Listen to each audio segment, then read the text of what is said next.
están? Bienvenidos a esta nueva edición de Informe Diario. Mi nombre es Carla Chocano. Revisemos a continuación nuestros titulares.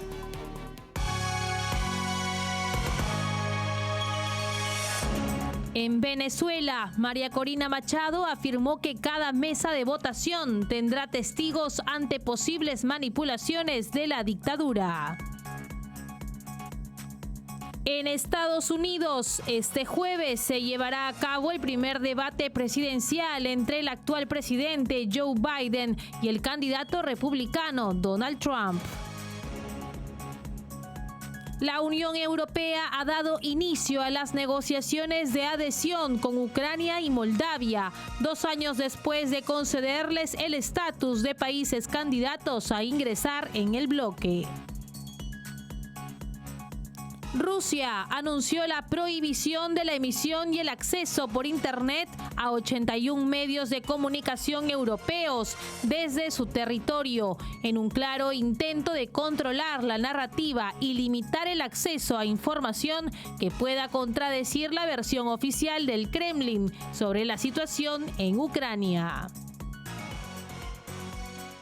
Empezamos con el desarrollo de la información y nos vamos a Venezuela, donde la líder opositora, María Corina Machado, criticó la reciente norma del Consejo Nacional Electoral que exige que los testigos de mesa cumplan ese rol en los sitios donde están inscritos para votar. Esta medida, publicada el 20 de junio del 2024, dificulta la organización ciudadana para las elecciones presidenciales del 28 de julio y es vista como un intento del CNE chavista para limitar la observación electoral.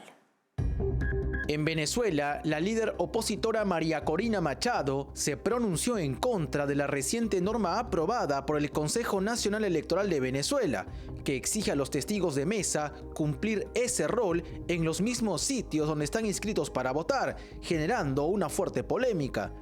Machado criticó esta medida por su impacto negativo en la organización ciudadana de cara a las elecciones presidenciales del próximo 28 de julio.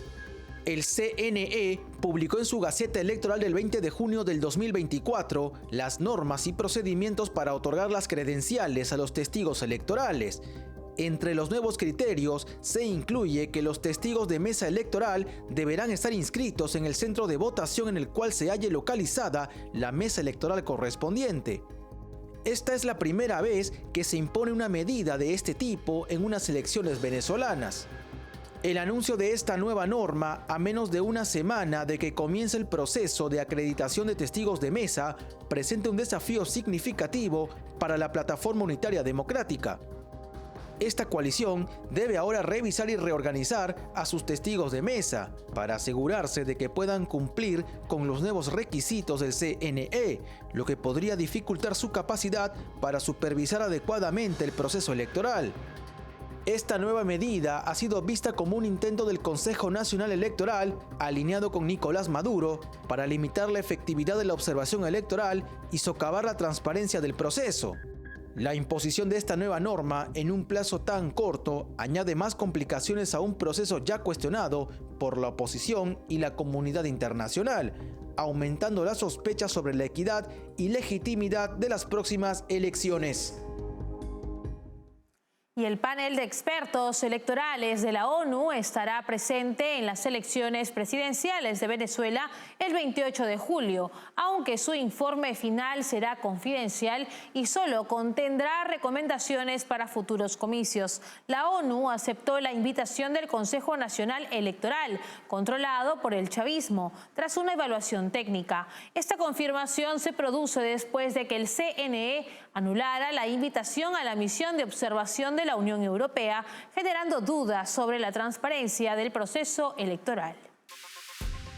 El panel de expertos electorales de la ONU participará en las elecciones presidenciales de Venezuela el próximo 28 de julio, aunque su informe final sobre el proceso será confidencial y solo incluirá recomendaciones para futuros comicios. Esta información fue confirmada por las Naciones Unidas, señalando que aceptaron la invitación del Consejo Nacional Electoral, controlado por el chavismo, tras una evaluación técnica. El grupo de 4 expertos de la ONU se desplegará en todo el territorio venezolano para elaborar un informe independiente e interno sobre el desarrollo de las votaciones, el cual será presentado al secretario general de la ONU, Antonio Guterres. Sin embargo, la función de este panel tendrá una limitada capacidad para supervisar y comentar públicamente sobre el proceso electoral. La confirmación de la ONU llega casi un mes después de que el CNE anuló la invitación extendida a la misión de observación de la Unión Europea, reconocida por su experiencia y prestigio en la supervisión de elecciones en el continente. La razón alegada por el CNE fue la imposición de sanciones, lo que ha generado críticas y sospechas sobre la transparencia del proceso electoral. Además, la inhabilitación de la principal candidata opositora María Corina Machado ha intensificado las preocupaciones sobre la persecución contra la oposición en Venezuela. Esta medida, vista como un intento de debilitar la competencia electoral, ha sido ampliamente condenada por la comunidad internacional. Estas acciones del régimen de Nicolás Maduro, junto con la cancelación de la invitación a los observadores de la Unión Europea, ponen en entredicho la legitimidad y transparencia del sistema electoral que está controlado por el chavismo. Continuamos en Venezuela porque la líder de la oposición, María Corina Machado, criticó la persecución que viene sufriendo la oposición por parte de la dictadura de Nicolás Maduro. Machado recordó a cada uno de los miembros de su equipo de campaña que han sido enviados al helicoide. En este momento y desde Mérida, yo quiero pedirle que le enviemos toda nuestra fuerza a nuestros compañeros que han sido secuestrados por esta tiranía y que están presos en el helicoide, entre ellos Giancarlo, Pavito, Luis, Flores, Juan, Henry, Dinora, Emil, Juan, Luis, Tabacaro y Guillermo.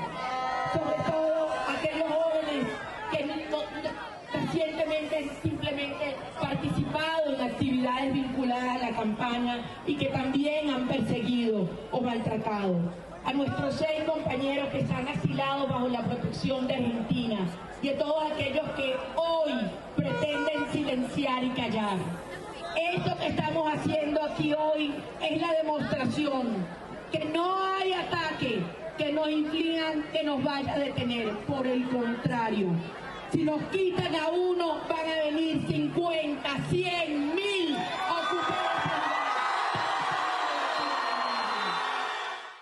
Y ahora les contamos que un contingente de 400 soldados kenianos llegó este martes al aeropuerto de Puerto Príncipe para apoyar a la Policía Nacional de Haití a frenar la violencia a manos de las bandas armadas, que ha provocado miles de víctimas y de desplazados. En un mensaje en X, el primer ministro haitiano Garry Conille elogió la determinación del gobierno keniano y de su pueblo de acompañar a Haití en la lucha contra la inseguridad que corroe nuestra sociedad. El gobierno y el pueblo de Haití esperan que esta misión multinacional sea la última que contribuya a estabilizar el país para que pueda renovar su personal político y volver a una democracia efectiva, escribió Conille, quien subrayó su determinación de devolver la paz al país. Los efectivos llegados este martes forman parte del total de 1000 policías que Kenia ofreció para encabezar la misión multinacional de apoyo a la seguridad autorizada por el Consejo de Seguridad de Naciones Unidas. Los agentes provienen de diversas unidades policiales y han recibido entrenamiento en diferentes ámbitos. El Consejo de Seguridad de la ONU autorizó en octubre del 2023 el envío de una misión de apoyo a la Policía Nacional de Haití, en respuesta a la solicitud hecha un año antes por las autoridades del país caribeño para erradicar la violencia de las bandas armadas. El año pasado, esa violencia causó 8.000 víctimas en Haití, donde las bandas criminales han llegado a controlar un 80% de la capital, Puerto Príncipe, así como otras zonas del país, según cifras de la ONU. Y por otro lado, en la primera jornada del juicio por el asesinato del candidato presidencial ecuatoriano Fernando Villavicencio, un testigo protegido reveló que se pagaron $200.000 a la organización criminal Los Lobos, considerada por Estados Unidos como la mayor banda de narcotráfico del país, por eliminar a Villavicencio. El juicio, que comenzó el martes, incluyó testimonios de policías que actuaron inmediatamente después del crimen. Sin embargo, la declaración más impactante provino de un testigo protegido identificado como José Patricio A.M., quien confirmó haber participado en la planificación inicial del asesinato, pero se negó a formar parte de su ejecución. Según la Fiscalía, el testigo mencionó que José M., alias El Cura, quien fue asesinado en prisión tras ser detenido, le confesó que Villavicencio valía $200.000 y el gobierno de Rafael Correa, refiriéndose al expresidente izquierdista, lo mandó a matar. A pesar de las acusaciones del testigo sobre la implicación de los Lobos, las autoridades aún no han identificado a los autores intelectuales del asesinato. El mismo testigo afirmó que los Lobos organizaron el asesinato debido a que creían que Villavicencio, de llegar a la presidencia, cambiaría las políticas sobre drogas y las penas asociadas. Fernando Villavicencio fue asesinado el 9 de agosto del año pasado al salir de un acto electoral en Quito, pocos días antes de la primera vuelta de las elecciones. Días antes de su asesinato había denunciado la corrupción y los vínculos entre el expresidente exiliado Rafael Correa y el crimen organizado, recibiendo amenazas de grupos delictivos. Con esta información nos vamos a la primera pausa del programa. Volvemos con más enseguida. Café Sombra de Pino. Un café diferente que crece a la sombra de pinos en Villarrica. Ya lo saben, Café Sombra de Pino. Un café premium al alcance de todos.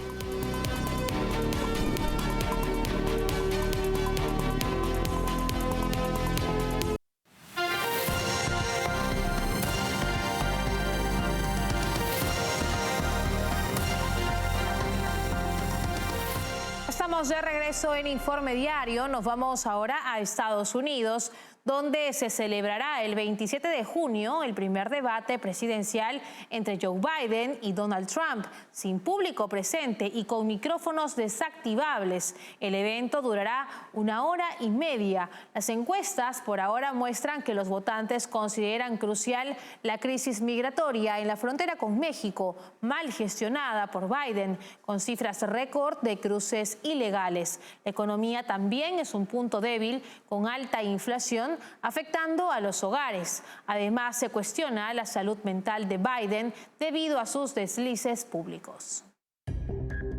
En Estados Unidos, este jueves 27 de junio, se llevará a cabo el primer debate presidencial entre el actual mandatario Joe Biden y el candidato republicano Donald Trump, organizado por la cadena CNN.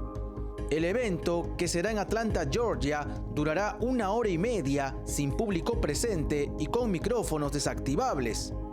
En el contexto del debate, las encuestas revelan que los votantes consideran la crisis migratoria en la frontera entre Estados Unidos y México como un problema crucial. La gestión de Biden en este ámbito ha sido mal valorada, ya que la oleada de migrantes sigue sin control y se han registrado cifras récord de cruces ilegales durante la administración del líder demócrata. La economía es otro punto débil en la administración de Biden.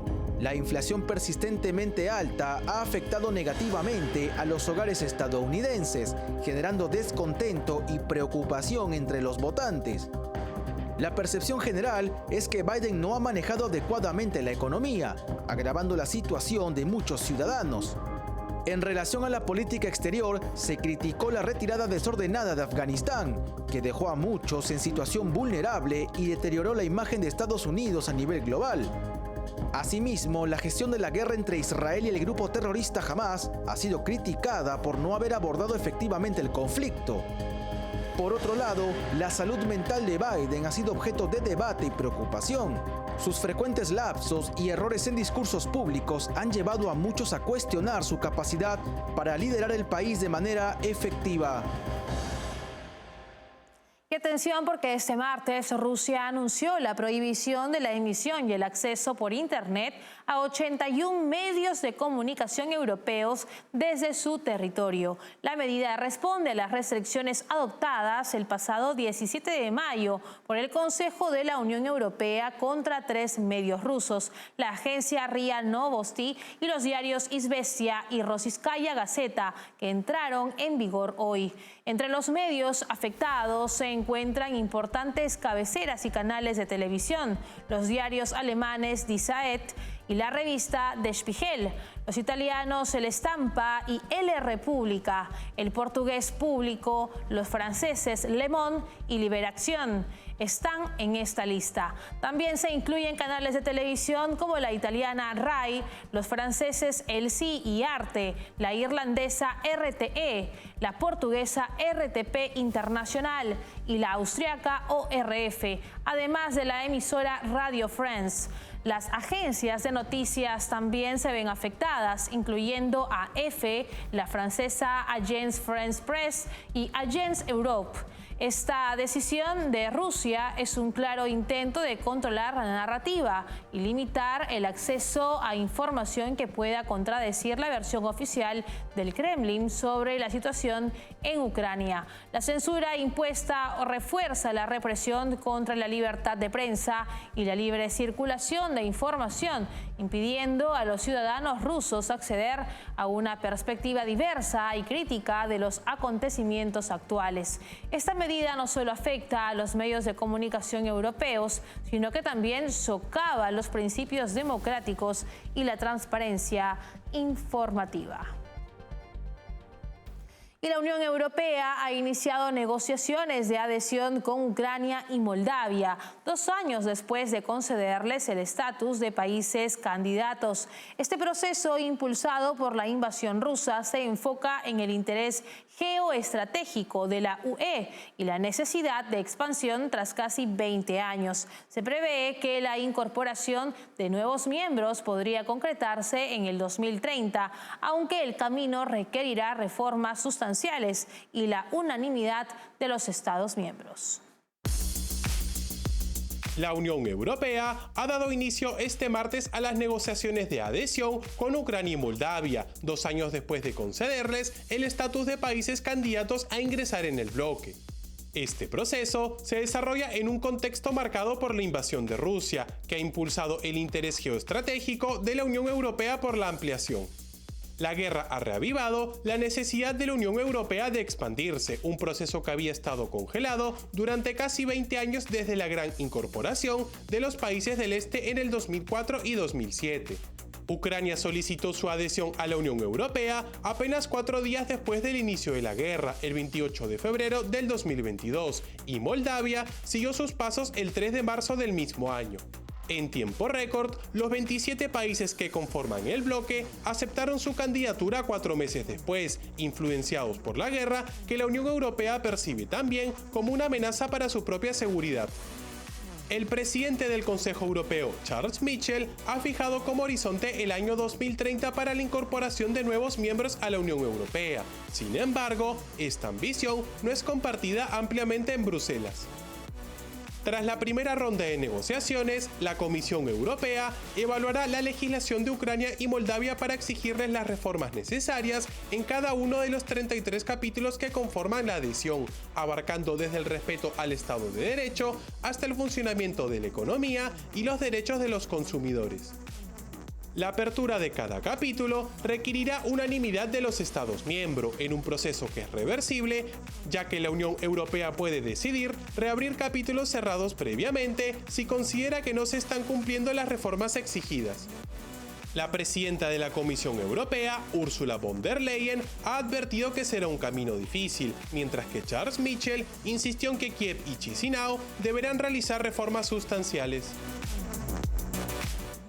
Y ahora nos vamos a una breve pausa comercial. Enseguida retornamos con más en Informe Diario. Café Sombra de Pino. Un café diferente que crece a la sombra de pinos en Villarrica. Ya lo saben, Café Sombra de Pino. Un café premium al alcance de todos.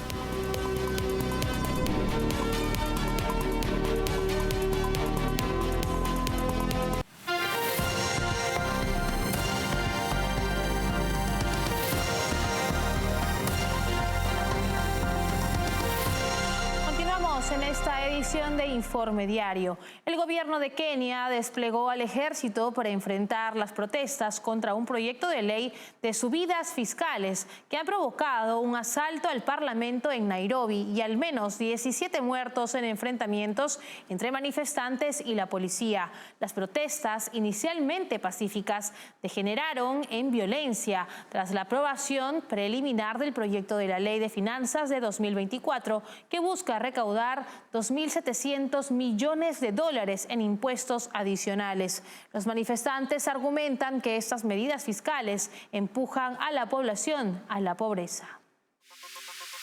El gobierno de Kenia ordenó este martes el despliegue del ejército para enfrentar la emergencia de seguridad causada por las protestas contra un proyecto de ley de subidas fiscales. Estas manifestaciones han sacudido al país, provocando el asalto al Parlamento en Nairobi y dejando al menos 17 muertos tras los enfrentamientos entre manifestantes y la policía. El ministro de Defensa de Kenia, Aden Duale, anunció en un decreto publicado en The Kenyan Gazette que las fuerzas de defensa de Kenia se despliegan el 25 de junio del 2024 en apoyo del Servicio de Policía Nacional. La movilización militar responde a la emergencia de seguridad causada de Kenia, que resultaron en la destrucción y violación de infraestructura crítica, añadió Duale. Las protestas, iniciadas como una manifestación pacífica de miles de jóvenes contra las subidas de impuestos en Nairobi y otras ciudades en al menos 29 de los 47 condados del país, degeneraron en una batalla campal entre las fuerzas de seguridad y los manifestantes. En el asalto al Parlamento, los manifestantes destrozaron mobiliario, ventanas y banderas, acusando a los políticos de traidores después de que 195 diputados votaran preliminarmente a favor del polémico proyecto de ley de finanzas del 2024, frente a 106 votos en contra, a la espera de la votación final.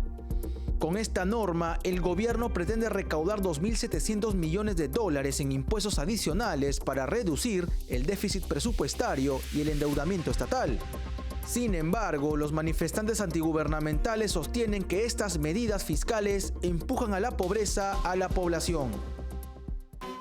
Así llegamos al final en esta edición de Informe Diario. Para más novedades, escaneen el código QR que aparece en este momento en sus pantallas. No se olviden que estamos en www.grupotvl.com. Síguenos también en Twitch como TVL-ESP. Escúchanos a través de Spotify como TVL en español y suscríbanse a nuestro canal de YouTube donde podrán encontrarnos como TVL en español. Nos vemos en una próxima edición. Hasta luego.